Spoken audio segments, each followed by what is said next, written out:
bonsoir à tous, soyez les bienvenus. Actuelle Tendance 974 vous propose son actualité de la soirée. Et vous le savez, depuis quelques jours, il y a du grabuge au niveau de la filière canne.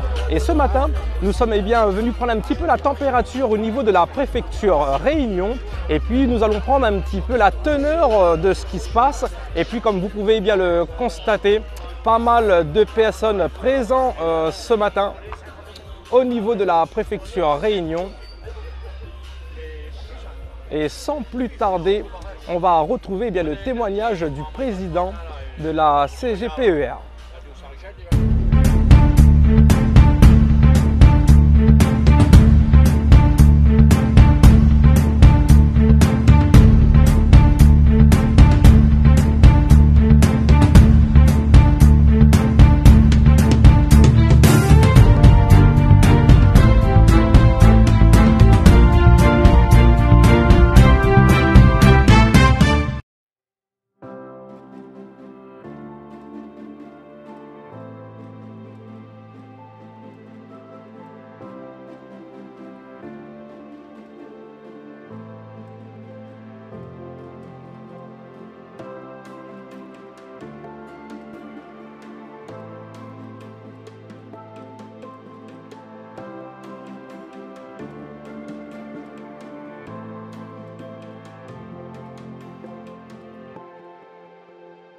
Bonjour monsieur. Bonjour, Jean-Michel Moutama, président de la CGPER. Très bien, donc depuis quelques jours, qu'est-ce qui se passe? Quelle est la problématique justement? La grosse problématique, c'est que nous, planteurs, depuis quelques années, on subit des baisses de revenus. Très bien. Sur nos exploitations, toute la matière première qu'on utilise ont eu des augmentations énormes. Et on ne peut pas répercuter ces augmentations sur nos prix de vente, sur notre prix de sucre. Donc aujourd'hui, nous, à l'heure de cette nouvelle convention canne, on dit qu'il faut remettre les choses à plat et négocier une nouvelle tarification pour l'achat de notre canne, quoi. Très bien, cela se passe avec Tereos. Quel organisme justement est derrière tout ça qui serait capable justement de régler quelque part la situation? Aujourd'hui, notre principal client, c'est Tereos qui achète notre sucre. Albioma qui nous rémunère sur la bagasse, et la mélasse qui est achetée par les distilleries à Tereos. Mais je tiens à préciser là-dessus, c'est que Tereos nous achète uniquement notre sucre. La bagasse, la mélasse, on perçoit très peu, on estime que ce qu'on perçoit de ces industriels-là, Albioma et les distilleries, pas suffisant du tout, parce que tous ces produits-là, on voit le rhum à La Réunion qui est mondialement connu, et nous, agriculteurs, on perçoit presque rien là-dessus. La bagasse, qui fait quand même de l'énergie avec, et l'énergie, tout est en train d'exploser au niveau tarif. Une tonne de charbon rendu Réunion, ça dépasse les 200 €, et nous, on achète notre bagasse à 14 € la tonne, quoi, de canne. C'est vraiment ridicule, et il faut profiter de cette convention-là pour reposer les choses à plat et discuter d'un nouveau de ces tarifs-là. Tout à fait. Et donc avec toutes ces problématiques, on va dire, est-ce que c'est lié à l'inflation? On parle souvent des problématiques par rapport à l'Ukraine. Quel est vraiment le souci de base, justement? Avant l'Ukraine, avant la crise Covid, tout ça, il commençait à y avoir des problèmes.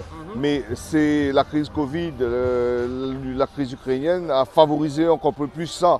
Rien que pour un exemple, la tonne d'engrais passée en un an a augmenté de plus de 100% en à peine un an et demi depuis la crise sanitaire, et la crise ukrainienne accentuée par la rareté des engrais, quoi. Très bien. Et bien justement, qu'est-ce qui a été mis sur la table des négociations? On entend peut-être qu'un budget serait peut-être mis en place, versé à votre contribution, donc du moins dans le secteur.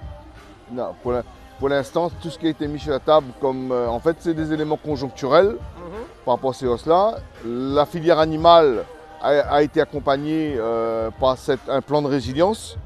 Et nous, aujourd'hui, on demande que ce plan de résilience soit étendu à la production végétale, notamment à la canne, ou le maraîchage, pour nous aider à compenser ces hausses d'intrants là qui explosent, quoi.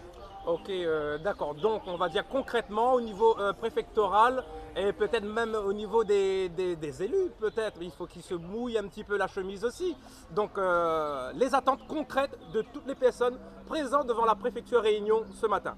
Ben, ce qu'on attend, nous, c'est que notre message soit porté au niveau de l'État, au niveau du gouvernement, et notamment par les personnes qui viennent d'être élues dernièrement députés, par nos représentants de collectivités, qui portent ce message-là au niveau du gouvernement pour dire qu'il faut absolument mettre en place un plan de résilience pour nous aider à compenser ces énormes hausses qu'on subit actuellement sur nos exploitations. Tout à fait. Et imaginons, tout simplement, imaginons que ce plan de résilience ne soit pas effectif ou porté à votre attention. Ah ben écoutez, là ce serait la pire des catastrophes pour nous parce qu'on n'arrivera plus à faire ce qu'on fait, notre activité, de vivre de notre activité, et la population réunionnaise aussi en subirait des conséquences parce qu'en maraîchage, si la tonne d'engrais a plus que doublé, et donc les prix des légumes, les fruits et légumes vont augmenter, c'est sûr. On sera obligé de faire supporter ça aux acheteurs, mais après il faut une certaine limite parce qu'on sait très bien la Réunion, le taux de pauvreté est énorme et pas beaucoup de monde peut se permettre de payer à des prix en permanence, des prix élevés.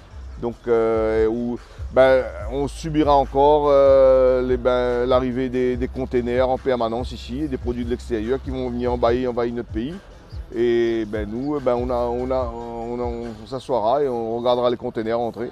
D'accord. Donc, Au moins, si le gouvernement veut ça, écoute, c'est ce qu'il faut faire, ne rien nous donner, quoi.